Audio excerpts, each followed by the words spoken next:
আমরা বহুবার বলেছি, জুলুম করেন না, মানুষের প্রতি অত্যাচার করেন না, মিথ্যা মামলা দিয়ে মানুষকে ফাঁসায়েন না, অযথা মানুষের নামে গায়েবী মামলা দিয়েন না, মানুষকে গুম খুন নির্যাতন আয়না ঘর করেন না। আমরা কোরআন হাদিস দিয়ে শতবার বুঝাইছি, তারা বলছে আমাদেরকে ধরে কে? আল্লাহ বলছেন ইন্না বাতশা রাব্বিকা লাশাদীদ, ধরে না, কিন্তু আল্লাহ ধরলে ছাড়ে না। সাবধান করা আমাদের দায়িত্ব। যদি না মানি, আল্লাহ বান্দার সাথে কি করবেন এটা আল্লাহর ফয়সালা, ঠিক কি না? চোখের সামনে সব প্রমাণ, আপনি তারপরে প্রমাণ খুঁজে পান না।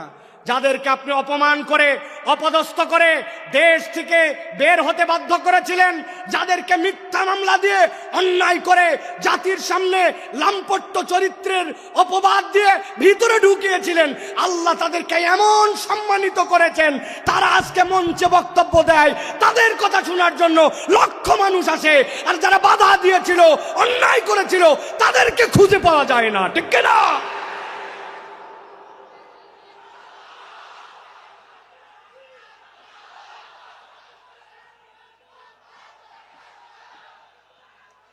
প্রিয় ভাইয়েরা, যুগে যুগে জালিমদের ব্যাপারে আল্লাহ রাব্বুল আলামিন একটা কথা বলেছেন, খবরদার তোমরা এটা মনে করো না আল্লাহ রাব্বুল আলামিন জালেমদের ব্যাপারে গাফেল।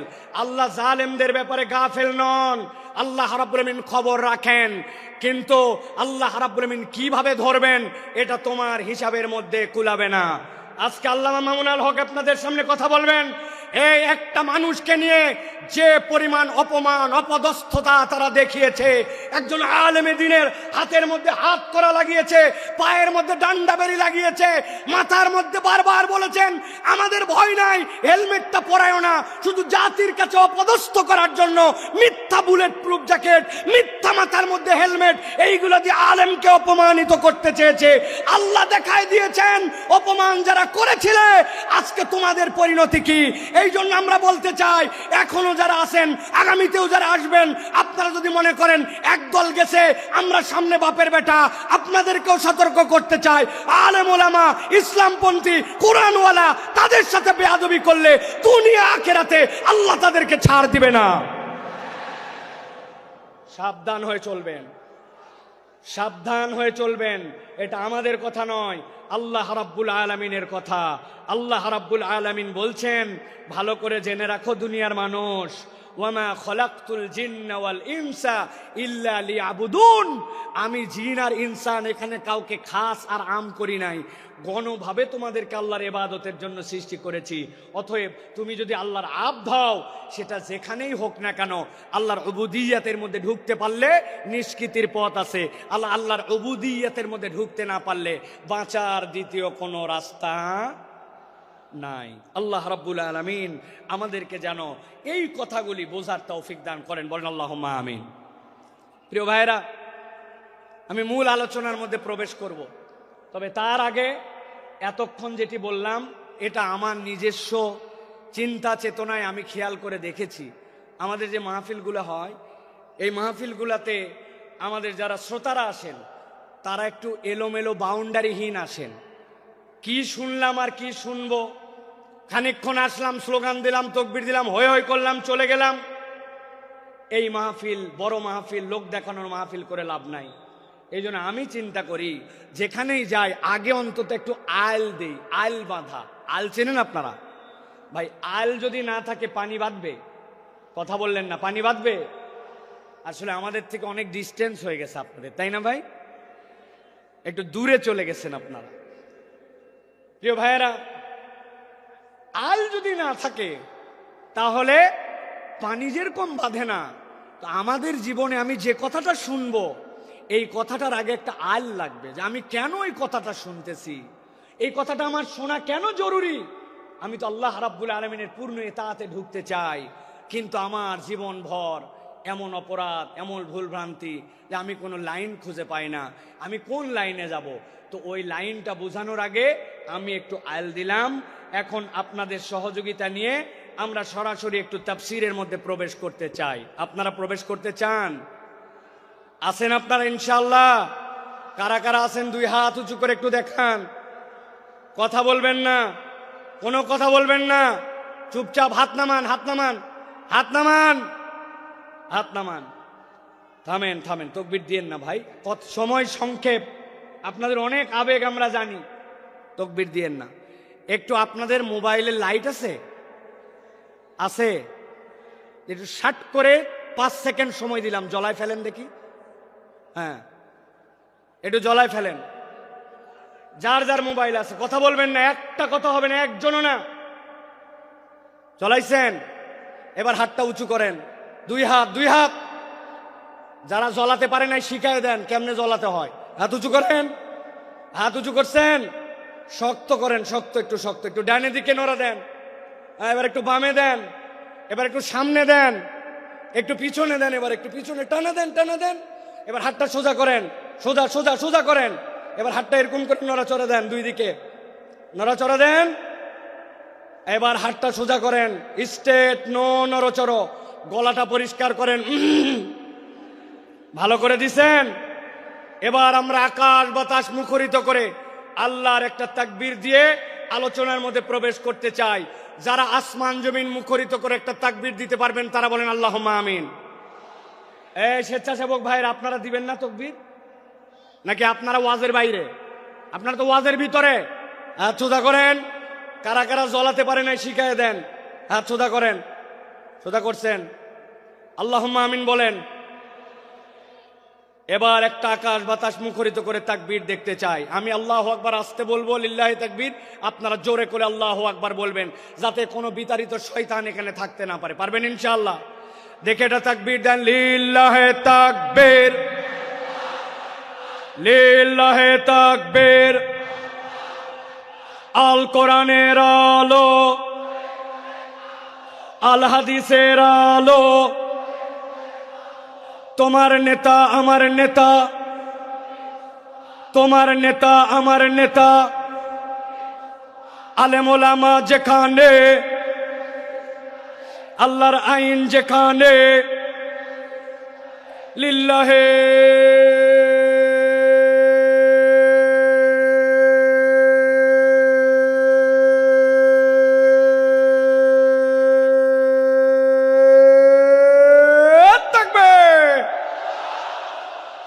আল্লাহ রাব্বুল আলামিন বলছেন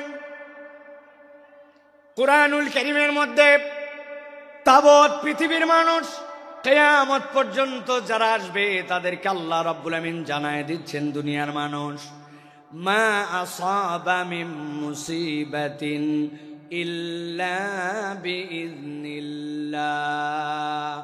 দুনিয়াতে তোমাদের যত বালা, যত পরীক্ষা, যত মুসিবত, যত ধরনের দুনিয়াতে তোমাদের সামনে বিপদ আপদ আসুক না কেন, আল্লাহ বলছেন কখনো বান্দা এইটা যেন ভাবে না যে এইটা আল্লাহ রাব্বুল আলামিনের জ্ঞানে বোধহয় নাই, আল্লাহ বোধহয় এ বিষয়ে বেখবর। আল্লাহ বলছেন তোমার জীবনে যত মুসিবত যাই আসুক না কেন, ইল্লা বিইজনিল্লাহ, আল্লাহর হুকুমের বাহিরে, আল্লাহর জ্ঞানের বাহিরে কোনোটি নয়। তাহলে আমাদের জিজ্ঞাসা, বিপদ আমাদের আসলো, মুসিবত আমাদের আসলো, নানান ধরনের কঠিন পরিবেশ পরিস্থিতি আমাদের উপর দিয়ে যায়, আল্লাহ কি আমাদেরকে এইগুলা দিয়া পরীক্ষা করে করে মজা পান নাকি রব্বুল আলামিন? না না না, ঈমান এইটা নয়।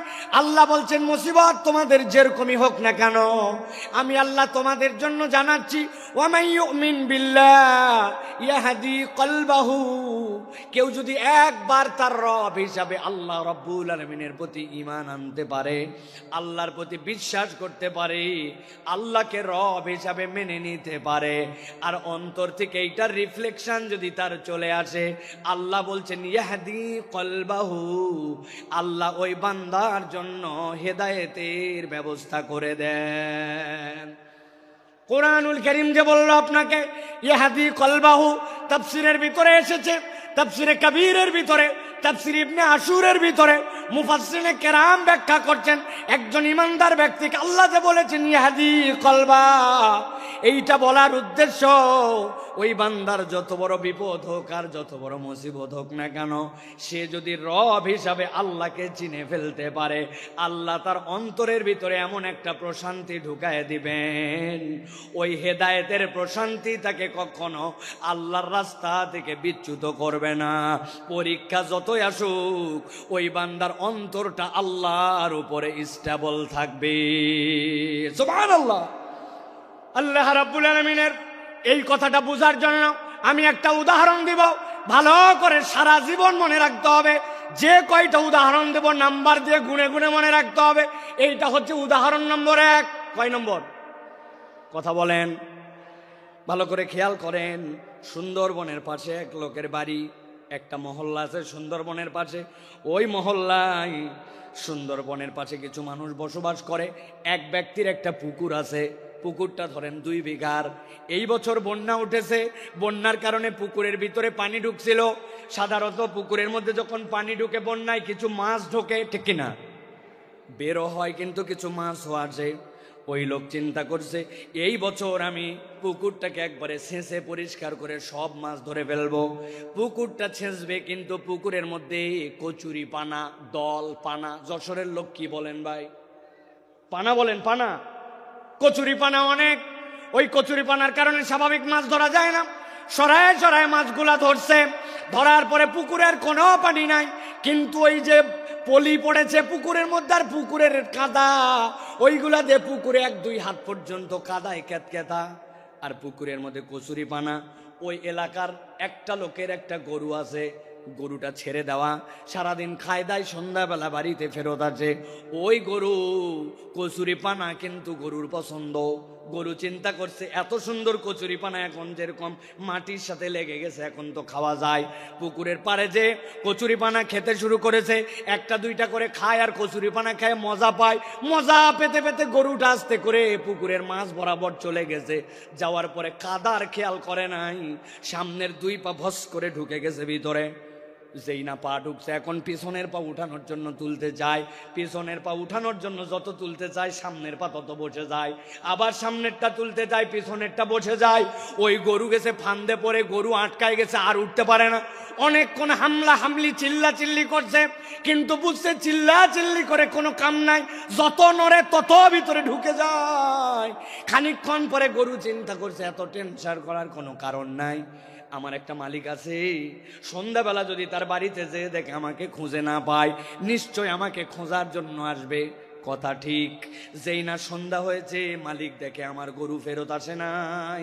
সাথে সাথে খুঁজতে খুঁজতে যে পুকুরের মধ্যে দেখে আটকায় আছে, বুক পর্যন্ত কাদার মধ্যে। মালিকের মেজাজ খারাপ। দুপুরবেলা থেকে খুঁজতেছি বেটা, বিকালবেলা তুমি পুকুরের মধ্যে খাওয়ার আর জায়গা পাও নাই। হাতের মধ্যে একটা লাঠি ছিল, আস্তে করে যাই আগে কয়েকটা, পেছনে ধাপ ধাপ করে লাগায় দিছে। গরু তো চিৎকার করে উঠছে, কিন্তু গরু কিছু বলতেছে না, কারণ জানে এই মায়ের খাওয়ার যৌক্তিক কারণ আছে। মাঠটার খাওয়ার পর এখন মালিক দড়ি টড়ি নিয়েছে, গলার মধ্যে লাগাইছে। লাগানোর পরে আরো কয়েকজনকে লোককে ডাক দিচ্ছে যে বাবা ধরো তো, টেনে টেনে একটু উঠানো লাগবে। গরুকে টেনে টেনে উঠাইছে। উঠানোর সময় গলা ছিলে গেছে, কোমরের মধ্যে ব্যথা পাইছে। কিন্তু ওই গরুকে উঠানোর পরে বালতি করে পানি নিয়ে খড় দিয়া পিট পেট ডলে টলে পরিষ্কার করে গোয়ালের মধ্যে তুলছে। ঠিক ওই রাত্রে ধরেন একটা ঘটনা ঘটে গেছে। একটা বাঘ সুন্দরবন ছেড়ে মহল্লার মধ্যে আসছে, একটা হরিণ তারা করে ধরবে। এমন সময় হরিণটা যখন পালায়ে যাচ্ছে, বাঘের আর আইডিয়া নাই যে পুকুরের মধ্যে পানি আছে না নাই। লাফ দিছে একটা লম্বা করে, কিন্তু পুকুর পার হতে পারে নাই, মধ্যে বরাবর পড়ছে। ও তো মনে করছে হয়তো পানি আছে, যেহেতু পুকুর ভর্তি কচুরি পানা। ধাপ করে পুকুরের মধ্যে যেই না পড়ছে, 2 হাত 2.5 হাত কাদা, ক্যাত ক্যাত করে কাদার মধ্যে আটকায় গেছে। বাঘের শক্তি অনেক, কিন্তু যতই ওঠার চেষ্টা করছে 10-15 মিনিট উঠতে পারে না। কাদার ঠেলায় ক্যাত ক্যাতায় বুক পর্যন্ত আটকায়, এক পর্যায়ে শক্তি নিঃশেষ। বুক পর্যন্ত আটকায় সারা রাত। যখন সে আটকায় গেছে, তখন জোরে জোরে করে 2টা হুঙ্কার ছাড়ছে। এলাকার মানুষ মনে করছে হায় হায়, মহল্লার মধ্যে বাঘ ঢুকে গেছে, দরজা লাগাও, খিল লাগাও, বাচ্চা কাচ্চা সামলাও। যে যার বাচ্চা কাচ্চা সামলায় টামলায় রাত কোন রকম ভয়ে ভয়ে পার করছে, কেউ ঘুমায় নাই। সকাল যখন হয়েছে, 1-2জন সাহসী লোক বেরিয়ে দেখতেছে বাঘের খবর কি। একজন খবর দিছে, আরে বাঘ তো নিজে মারতে আসে নাই, উল্টা ফান্দে পড়ছে। দেখ দেখ পুকুরের মধ্যে বাঘ আটকায় আছে, যার কাছে যা ছিল বাঁশ লাঠি সবগুলা নিয়ে যায় ধামা ধাম মার। একজন ইয়াং ছেলে বলছে, চাচা একটু সাইড দেন। বলে তুই কই যাবি? বলে আমি ছোট মানুষ, কিন্তু বড় হয়ে যেন গল্প করতে পারি, আমি পিটায় বাঘ মারছিলাম, আমাকে একটু মারার চান্স দেন। আরেক মহিলা কোলে করে বাচ্চা নিয়ে আসছে, বাচ্চা নিয়ে আসে বলছে আপনার, বলে আমার ছোট বাচ্চা, কোলের বাচ্চা, কিন্তু হাতে একটা লাঠি আছে বাবা, জীবনে একটা সুযোগ অন্তত দাও যাতে বাঘকে একটুখানি আমি মারতে পারি, বাঘ মারে অন্তত বড় হয়ে বলতে পারবে মায়ের কোলে থেকে বাঘ মারছে। কথা ঠিক না?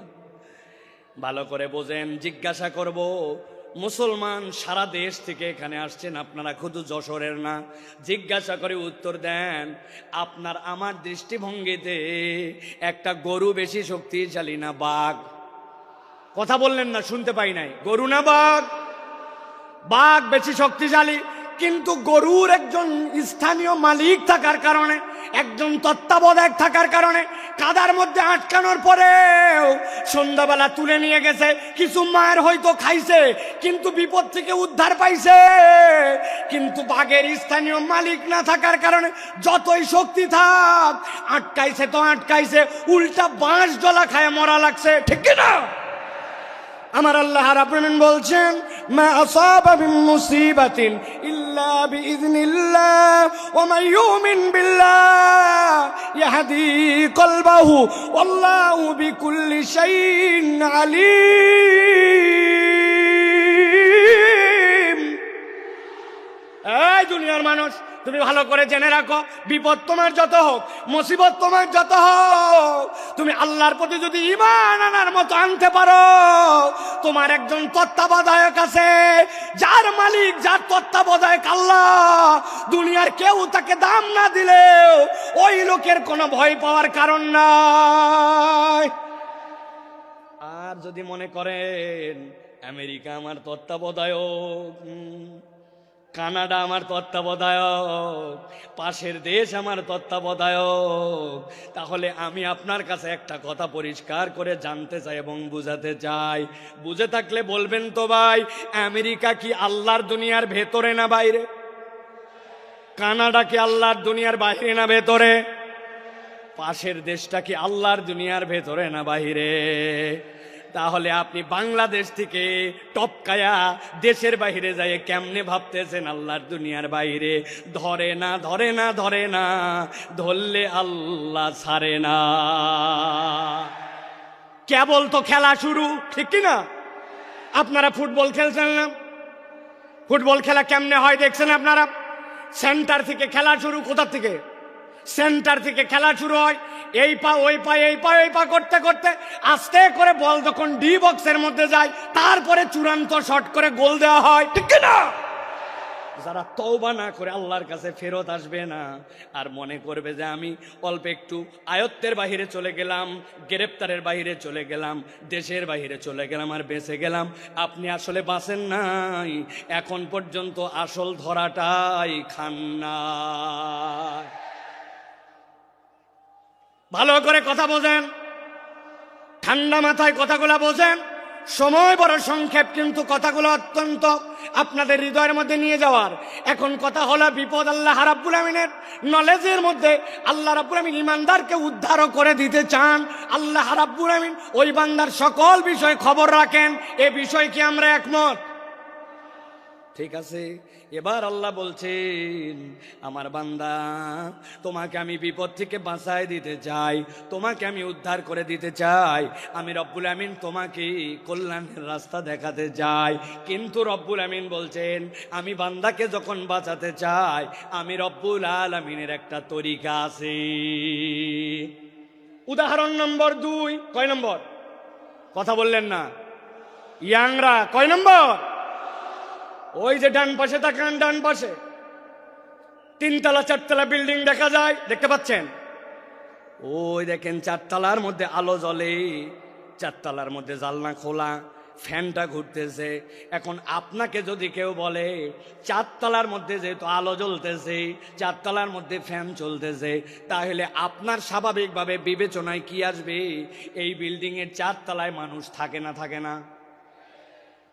মানুষ থাকে, কিন্তু আপনার এলাকার এক ছেলে বলতেছে যতই মানুষ থাক, যাই থাক না কেন, আমি শিওর এইটাতে উঠার জন্য কোনো সিঁড়ি নাই, এইটাতে উঠার জন্য কোনো লিফট নাই, এইটাতে উঠার জন্য কোনো মই নাই, যতই মানুষ থাক।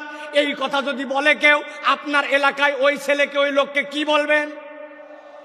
কেন? ওই লোকের পাগল। তো পাগল বলবেন কেন? বলবেন স্ক্রু ঢিল, ঠিক কিনা?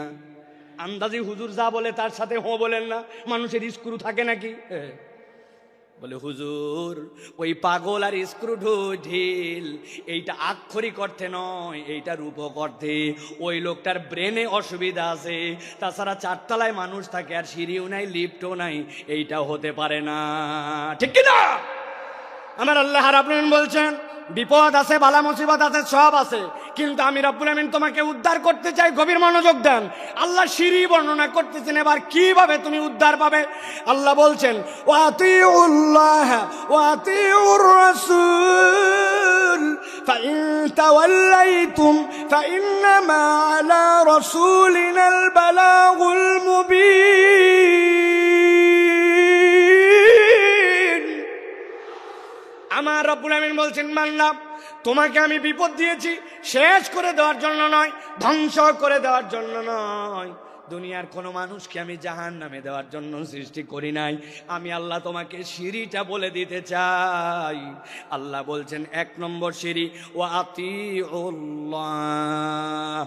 1 নম্বরে আল্লাহ রাব্বুল আলামিনের পূর্ণ ইতাআত করা লাগবে। আমি আপনাদের কাছে জিজ্ঞাসা করতে চাই, অত জোরে না বললেও সমস্যা নাই, কিন্তু বুঝে সুঝে বলবেন।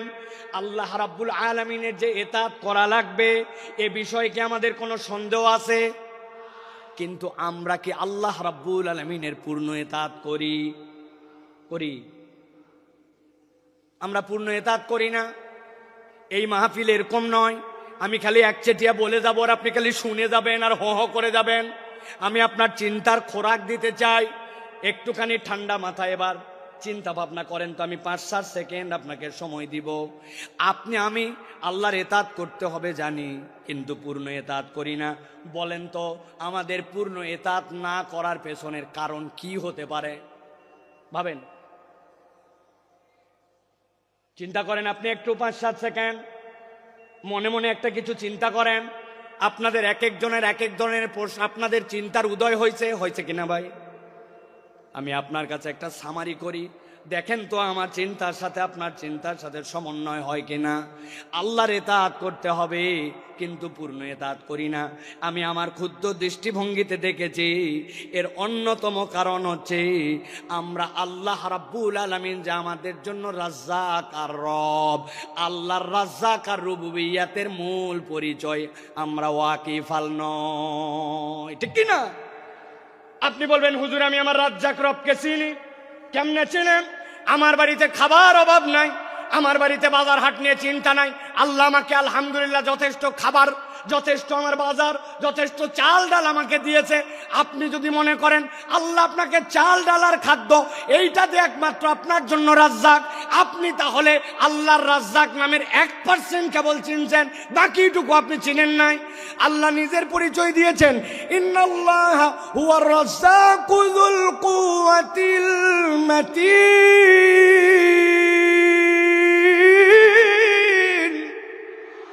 আল্লাহ বলছেন বান্দা জেনে রাখো আমি তোমার এমন রব যুল কুওয়াতিল মাতিন, যেই রবের রাজ্জাকের ব্যাপারে তুমি বান্দা বেখবর।